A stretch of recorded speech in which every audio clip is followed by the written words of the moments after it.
Boa noite, você que está me ouvindo ao vivo, você que acessará esse vídeo num outro momento, bom dia ou boa tarde, enfim. É um prazer para mim estar aqui com vocês e poder refletir um pouco sobre algumas intuições a respeito da teologia sistemática. Nesse encontro de hoje, eu quero falar um pouquinho sobre a sistematicidade da teologia e as implicações disso para o fazer teológico. Bem, para a gente começar a nossa conversa, eu gostaria de chamar a sua atenção para algo que eu considero fundamental, sobretudo para a gente pensar a teologia hoje, no nosso mundo contemporâneo. Eu me refiro ao caráter interdisciplinar da teologia. Bem, quando nós falamos de caráter interdisciplinar da teologia, nós estamos, na verdade, dizendo que a teologia, à semelhança de qualquer outra área do conhecimento, ela não deve se fazer apenas a partir das suas próprias ferramentas, do seu próprio método, do seu próprio modo de interagir com o mundo e, portanto, do tipo de conhecimento que ela produz. Mas, como qualquer outra área do conhecimento, ela deve flertar com outras áreas na intenção de buscar nessas outras áreas, sobretudo áreas que sejam mais afins, algum tipo de ferramental ou mesmo de método para pensar os seus próprios conteúdos. Então, nós chamamos isso de interdisciplinaridade, ou seja, essa tendência de caminharmos enquanto área do conhecimento uma espécie de fronteira com outras áreas. Nesse lugar que nós chamamos de fronteira, normalmente nós conseguimos produzir muito mais e muito mais abundantemente, eu diria, reflexões que sejam importantes tanto para a minha área quanto para a área de interface, ou seja, a outra área que está também nessa mesma zona que eu estou chamando aqui de fronteira. Então, a fronteira ela é muito fecunda, porque ela é uma espécie de zona bilíngue, para me utilizar aqui de uma expressão de um semioticista russo chamado Yuri Lotman. Então, a fronteira sempre é bilíngue. Por quê? Porque existe uma proximidade ali maior entre duas áreas que possuem a sua autonomia, mas que, na medida em que se colocam nessa interface, nessa fronteira, ela acaba tornando aquilo que a circunda e que, portanto, confere essa autonomia, uma certa porosidade, o que significa que é possível assimilar elementos daquela outra área que está nessa mesma zona e, ao mesmo tempo, emprestar dos meus elementos para essa outra área. Então, por isso que ela é uma zona de trocas, uma zona de diálogo intenso, portanto, uma zona bilíngue. A teologia, sobretudo, quando nós nos referimos a essa teologia mais contemporânea, ela inevitavelmente deve ser interdisciplinar. Ou seja, ela precisa ser uma teologia sempre de fronteira. Como teólogo, eu posso dizer para vocês que toda teologia que é pensada na fronteira, ela é sempre muito mais fecunda, ela é sempre muito mais criativa, muito mais interessante e consegue também responder melhor aos problemas do seu tempo, né? Então, só para mostrar que a teologia precisa dialogar com outras áreas.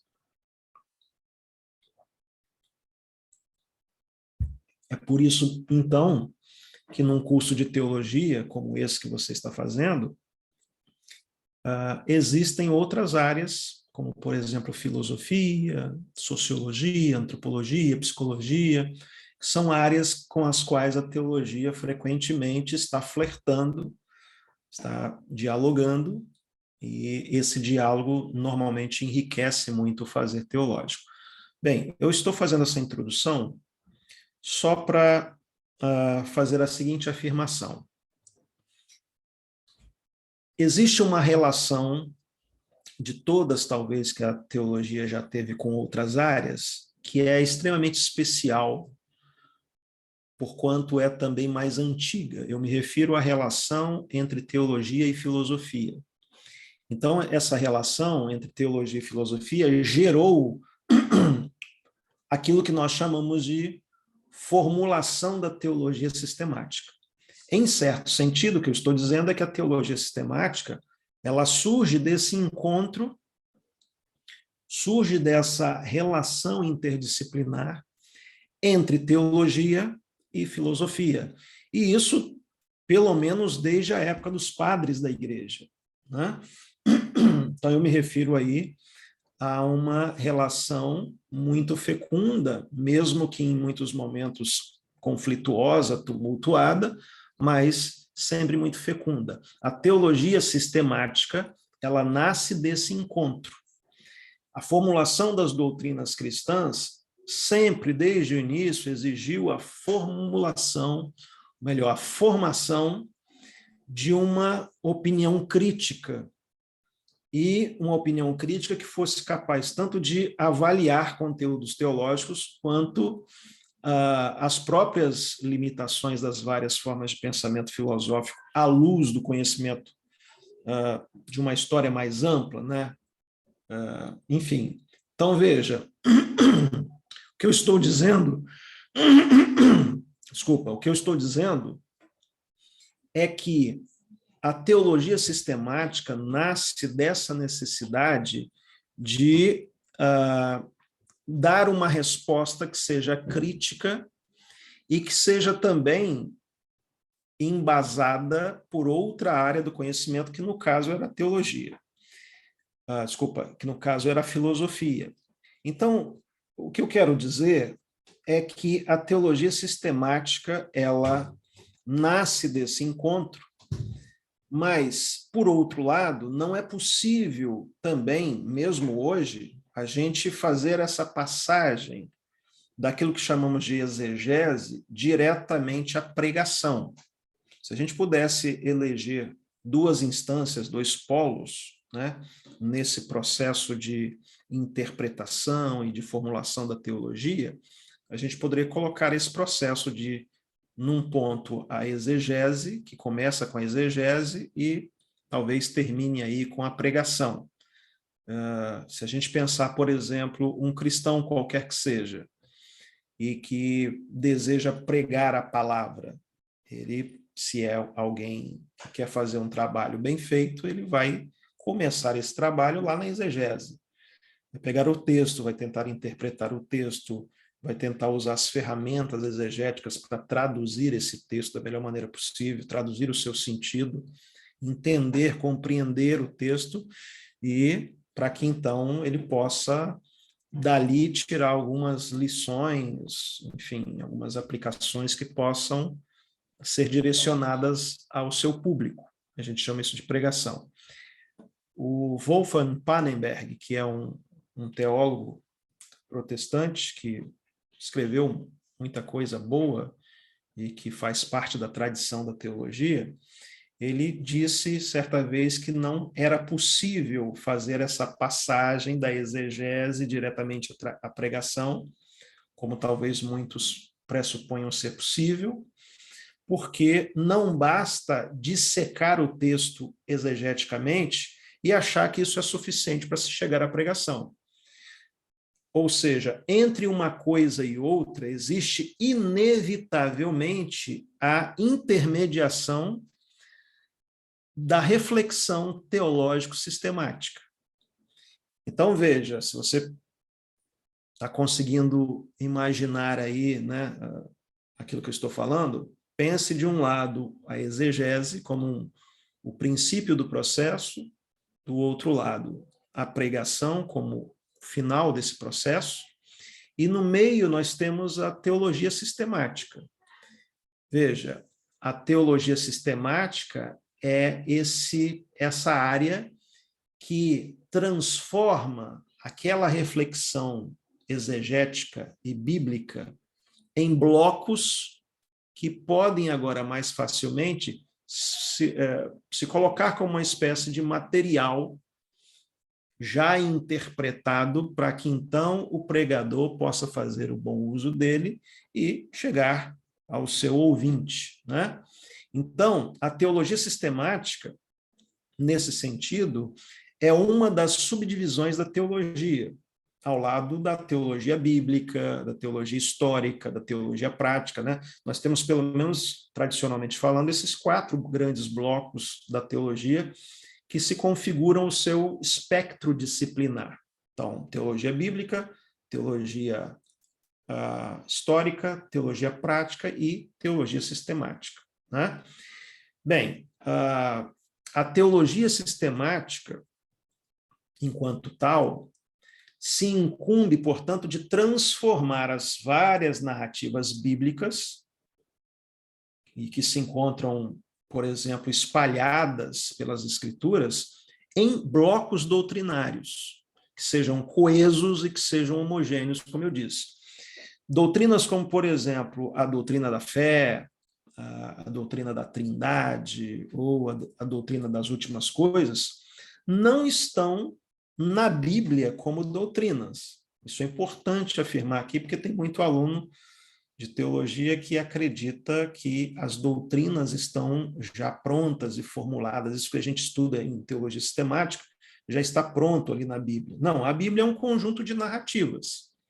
É um conjunto de narrativas soltas que estão espalhadas, né? No sentido de que, inclusive espalhadas não só do ponto de vista do tempo, mas do ponto de vista dos seus autores. Então, há uma diversidade muito grande de tempos, de lugares, de culturas, de autores. A Bíblia foi escrita aí num raio de, sei lá, 1.500, 1.600 anos. E então nós temos uma coletânea de fragmentos, uma coletânea de narrativas, e é então o trabalho do teólogo sistemático de reunir isso que então se configura o que nós chamamos de teologia sistemática, né? Então, a Bíblia não é um livro de doutrinas, embora a gente possa sacar as doutrinas de lá. Ela é um livro de narrativas, ela é um livro de histórias. Em outras palavras, você não vai encontrar na Bíblia, por exemplo, uma doutrina de Cristo, da igreja, do pecado, né? Pelo menos não acabada. A gente pode até dizer que alguns escritores, sobretudo os escritores do Novo Testamento, como por exemplo Paulo, sobretudo Paulo, tentaram algum tipo de sistematização da fé, mas são doutrinas que não estão acabadas. Então, o teólogo sistemático é esse que olha para esses fragmentos, para essas narrativas e as transforma em doutrinas, ou seja, doutrina aqui, eu me refiro a esses blocos que são homogêneos, coesos, como eu disse, né? Então, as doutrinas são, nesse sentido, construções humanas, construções teológicas. São sistematizações que são feitas, em grande medida, por teólogos. Certo? Bem, mas na prática, como é que isso é feito? Essa é uma pergunta que eu gostaria de tentar responder aqui nesse vídeo. Bem, um teólogo estuda um conjunto de narrativas bíblicas e, na medida que as estuda, ele busca os pontos que são comuns a todas essas narrativas. Por exemplo, busca-se tanto no Antigo Testamento quanto no Novo histórias de fé, conselhos sobre a fé, instruções sobre a fé, etc., etc. E a partir de todas essas narrativas, procura-se sistematizar um conceito ou um conjunto de conceitos sobre a fé. Bem, mas para que isso aconteça, é preciso pelo menos 2 coisas. Em primeiro lugar, é preciso ignorar as contradições que resultam inevitavelmente desse emparelhamento de narrativas. Então, você precisa eliminar as contradições. Volto a dizer, nós estamos nos referindo a um conjunto de narrativas que está presente de forma espalhada na Bíblia e que foi construída ao longo de 1.600 anos, como eu disse, mais ou menos, por pelo menos 40 autores em situações diferentes, respondendo a problemas diferentes. Então, é natural que determinadas narrativas acabem batendo uma com a outra, porque são narrativas diferentes, percepções diferentes. A gente pode apontar vários casos em que você encontra esse choque, né?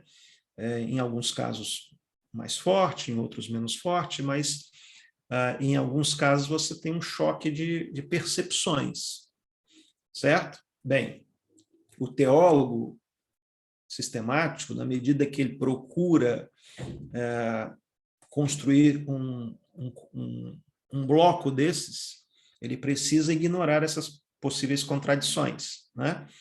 E, em segundo lugar, ele precisa também partir do pressuposto de que a Bíblia tem um autor, Deus, que dirigiu minuciosamente, mecanicamente, esse processo de escrita de tal maneira que se apaguem todas as dissonâncias do texto. E para que essa homogeneidade seja garantida, normalmente recorre-se à filosofia. Isso pode ser feito de várias maneiras. Eu quero aqui citar apenas uma dessas maneiras.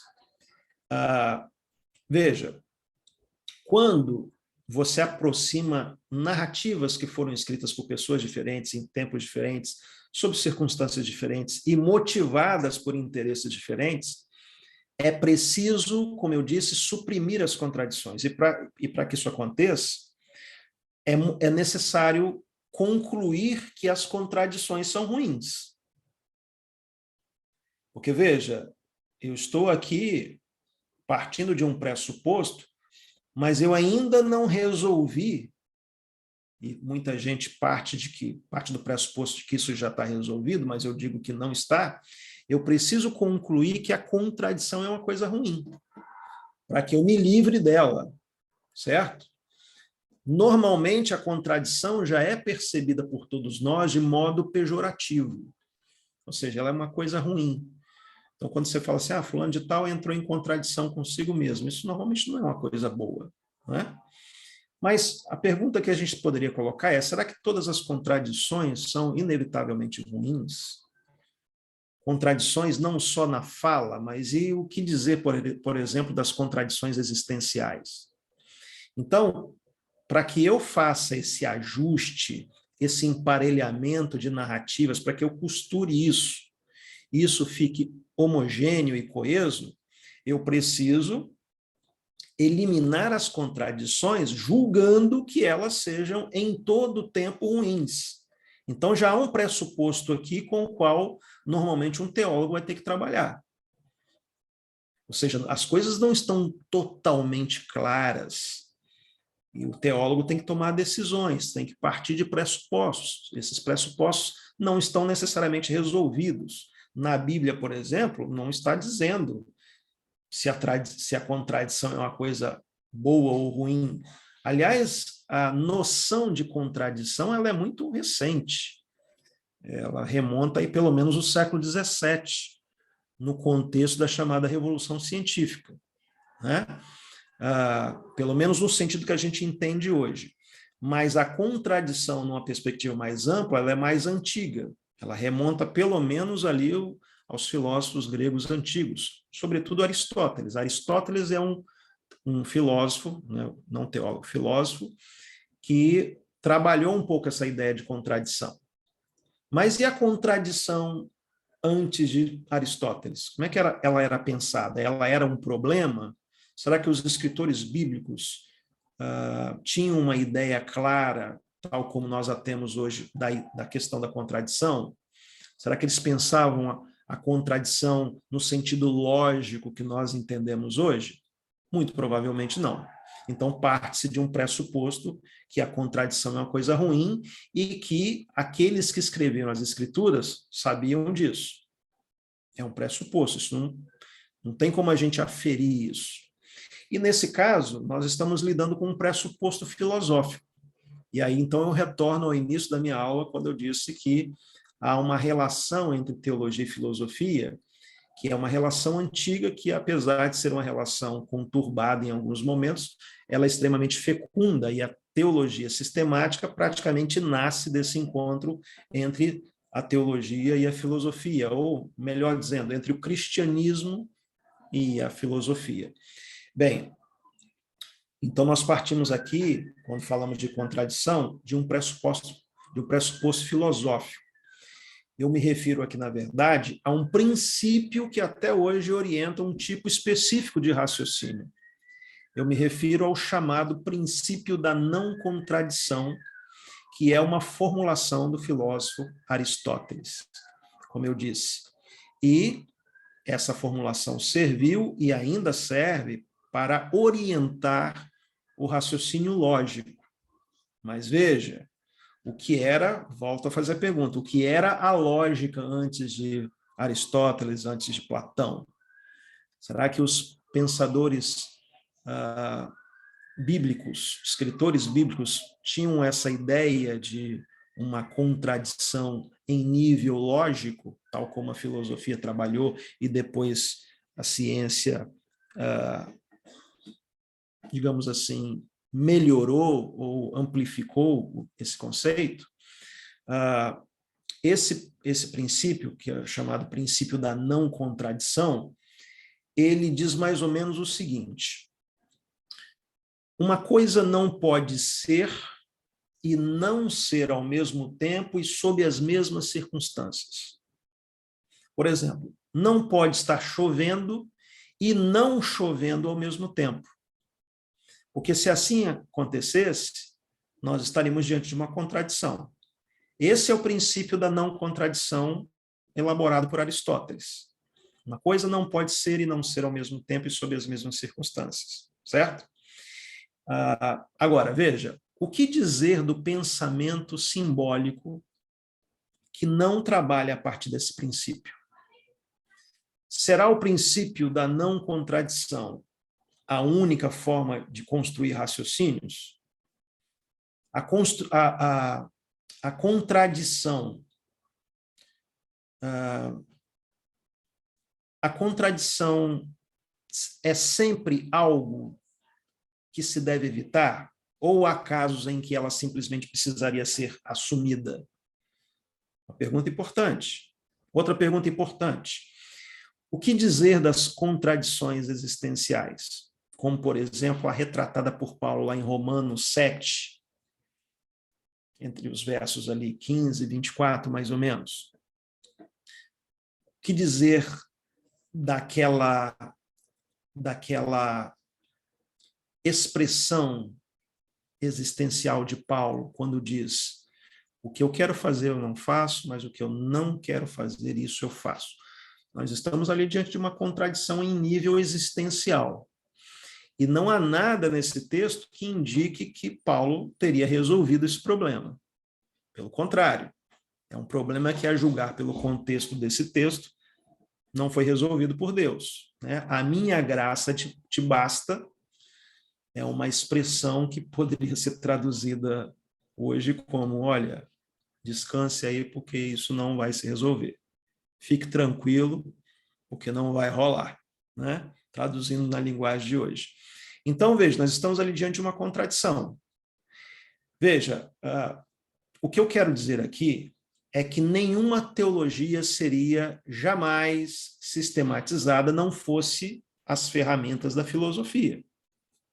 A filosofia empresta suas categorias, empresta os seus pressupostos para que essa tarefa de sistematização da teologia seja plenamente realizada. Então, nós estamos diante de uma sistematicidade que só é possível por conta da interdisciplinaridade da teologia.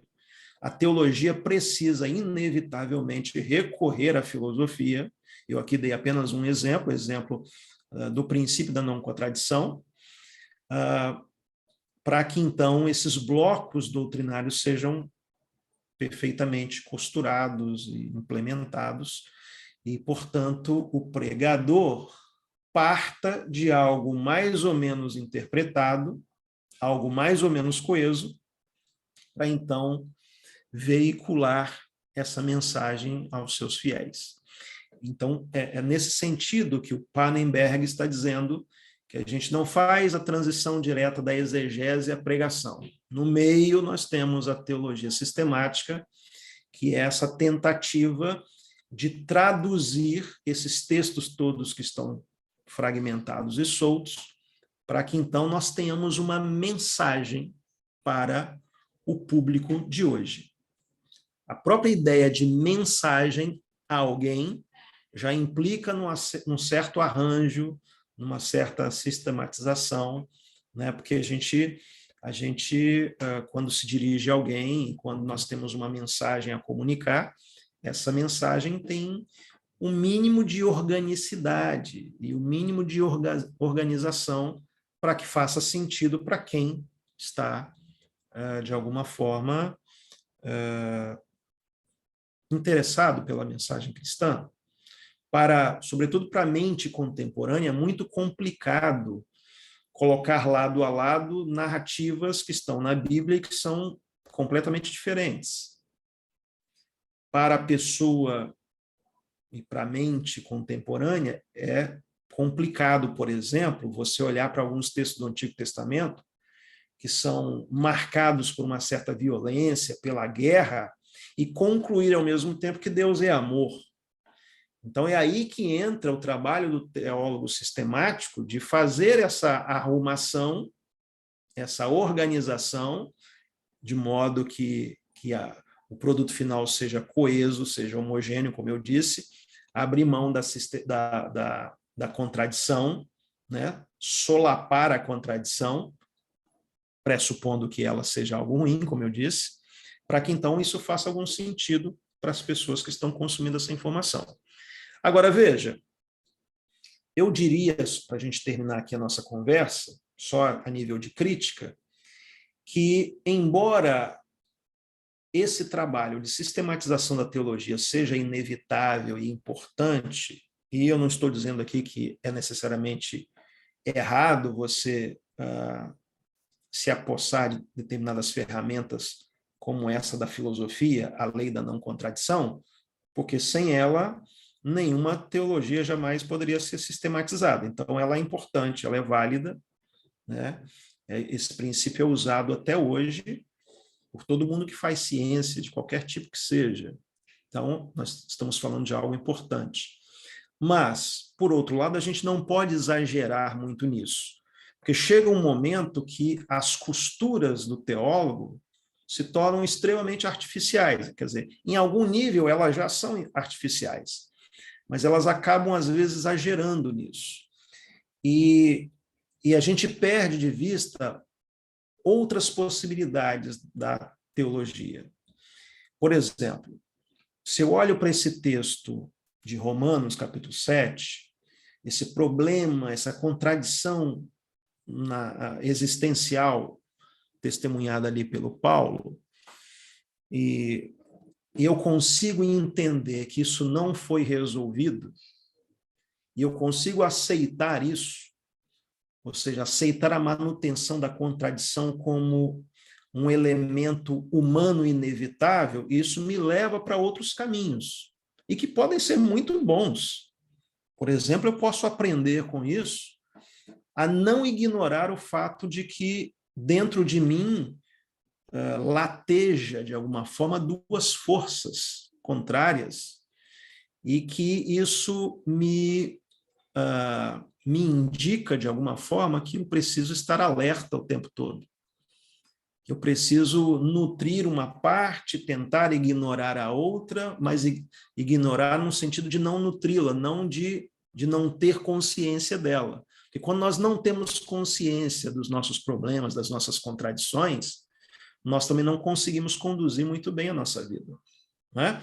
Eu acho que olhar para essa declaração de Paulo, não tentando resolvê-la como normalmente nós faríamos, também tem algo a nos ensinar. Então, não é sempre que a contradição é um problema. A contradição pode ser um elemento importante.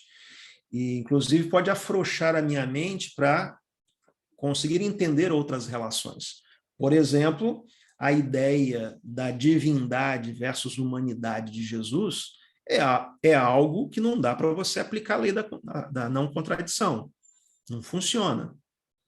Né? Todas as vezes que a gente tenta aplicar, a gente incorre em percepções que não são interessantes, não são boas para a própria teologia. A gente acaba enclausurando a teologia em esquemas que são muito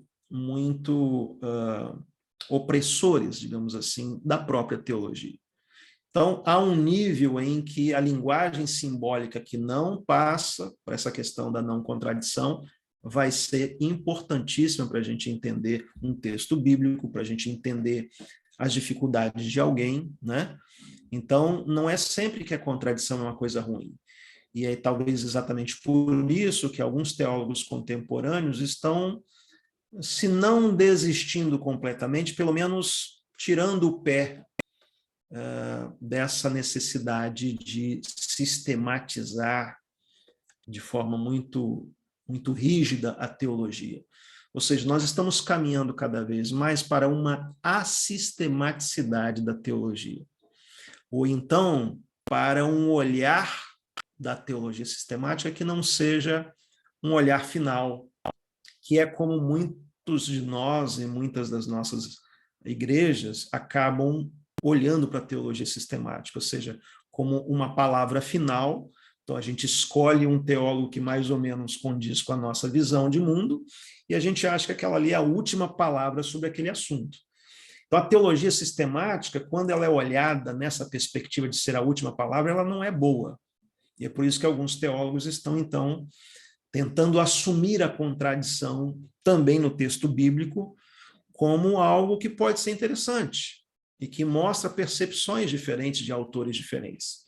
Por exemplo, um problema que nenhum teólogo conseguiu resolver ainda a contento, que talvez não tenha uma solução, é harmonizar a percepção de Paulo acerca da relação entre fé e obras com a percepção de Tiago sobre o mesmo assunto. Mas enquanto Paulo parece acentuar a questão da fé, em muitos casos a revelia das obras, Tiago vai dizer que sem as obras a fé é morta. Né? Então, é claro que a gente poderia dizer que não há necessariamente uma contradição ali, mas essa já é uma maneira de tentar ajustar uma coisa a outra. Mas e se houver? Se realmente houver ali uma percepção diferente, de tom, pelo menos, entre Paulo e Tiago, isso é ruim? Não necessariamente. Quer dizer, a igreja pode se nutrir dessa percepção e ela pode ser interessante em momentos diferentes da nossa vida. Mas, para isso, você tem que afrouxar essas amarras que, normalmente, o teólogo sistemático imprime sobre essas narrativas. Ok? Bem, então, com isso, a gente encerra aqui essa... Não encerra, mas a gente, pelo menos, dá um tempo aqui e, se eu puder aqui, se eu pudesse, ou se eu pude aqui, pelo menos lançar algumas sementes que você depois possa usar para refletir um pouco mais, eu já estou mais do que satisfeito. Até uma próxima aula, um grande abraço. Tchau.